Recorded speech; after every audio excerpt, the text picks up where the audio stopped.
नमस्कार, मैं हूं आपके साथ ज्योति कनौजिया। आइए रुक करते हैं आज की फटाफट खबरों की ओर।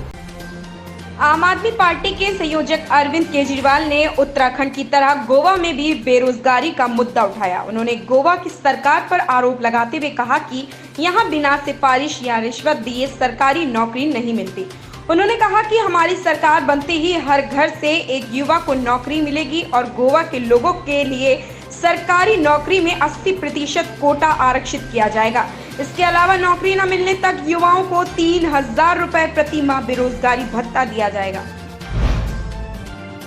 सूबे के मुख्यमंत्री योगी आदित्यनाथ ने बागंबरी मठ पहुंचकर महंत नरेंद्र गिरी को श्रद्धांजलि अर्पित की। इस दौरान उनके साथ प्रदेश भाजपा अध्यक्ष स्वतंत्र देव सिंह भी मौजूद रहे। सीएम योगी ने कहा कि उनका जाना संत समाज के लिए अपूरणीय क्षति है। उन्होंने कहा कि नरेंद्र गिरी के निधन से बेहद दुखी हूं। संत समाज की ओर से श्रद्धांजलि देने आया हूं। हाल ही में अमिताभ बच्चन ने कमला पसंद का विज्ञापन किया, जिस पर यूजर्स ने खूब सवाल उठाए। ये विवाद अभी ठंडा भी नहीं हुआ था कि मान्यवर का एक विज्ञापन विवादों में आ गया। इस विज्ञापन में आलिया भट्ट को दुल्हन के रूप में तैयार किया गया था और कन्यादान की परंपरा पर सवाल उठाया गया। हिंदू संस्कृति में कन्यादान को सबसे बड़ा दान माना जाता है। सोशल मीडिया पर जैसे ही ये विज्ञापन लोगों ने देखा, वैसे ही लोगों का गुस्सा भड़क गया। लोगों ने इस विज्ञापन को फेक फेमिनिज्म बताया है।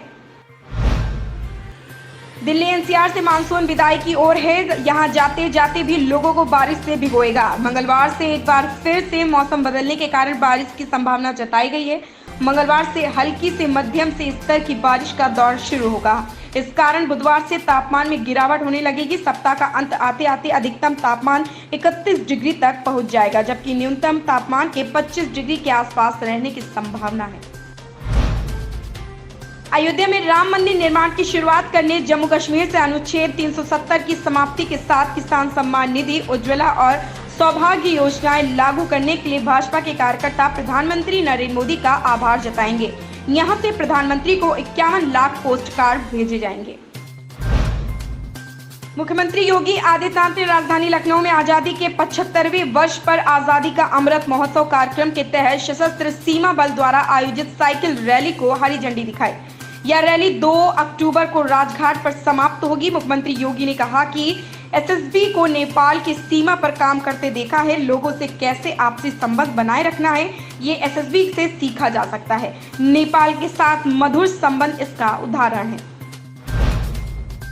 लखनऊ में युवती को नौकरी दिलाने के नाम पर बहला फुसलाकर अपहरण कर दुराचार करने के आरोपी योगेश उर्फ तरुण को दोषी ठहराते हुए पॉस्को एक्ट के विशेष न्यायाधीश अरविंद मिश्र ने 10 वर्ष के कठोर कारावास और 20,000 रुपए के जुर्माने से दंडित किया है।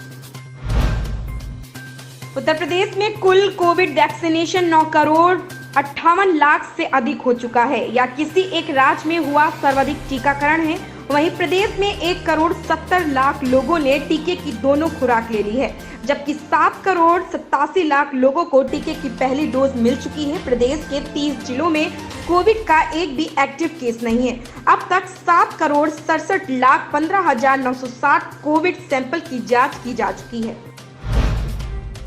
महंगाई से जनता पहले ही परेशान है। अब अगले साल आम लोगों को एक और झटका लग सकता है। मैगी, दूध पाउडर आदि जैसे दैनिक उपयोग का सामान बनाने वाली कंपनी नेस्ले इंडिया के प्रमुख सुरेश नारायण ने कहा है कि जिंसों के दामों में तेजी की वजह से अगला साल यानी 2022 मुश्किल वर्ष हो सकता है। ऐसा इसलिए क्योंकि उत्पादों की कीमतों में वृद्धि की उम्मीद है।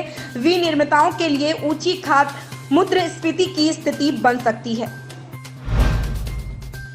इंडियन प्रीमियर लीग के दूसरे चरण में सोमवार को कोलकाता नाइट राइडर्स और रॉयल चैलेंजर बेंगलोर के बीच मुकाबला खेला गया। केकेआर के सलामी बल्लेबाज वेंकटेश अय्यर ने इस मैच में 27 गेंदों पर 41 रन बनाकर आरसीबी को हराने में महत्वपूर्ण भूमिका निभाई। उन्होंने यह करिश्मा अपने पदार्पण आईपीएल मैच में किया। अपनी पारी के दौरान वेंकटेश ने 7 चौके समेत एक छक्का भी लगाया। इन खबरों में बस इतना ही। धन्यवाद।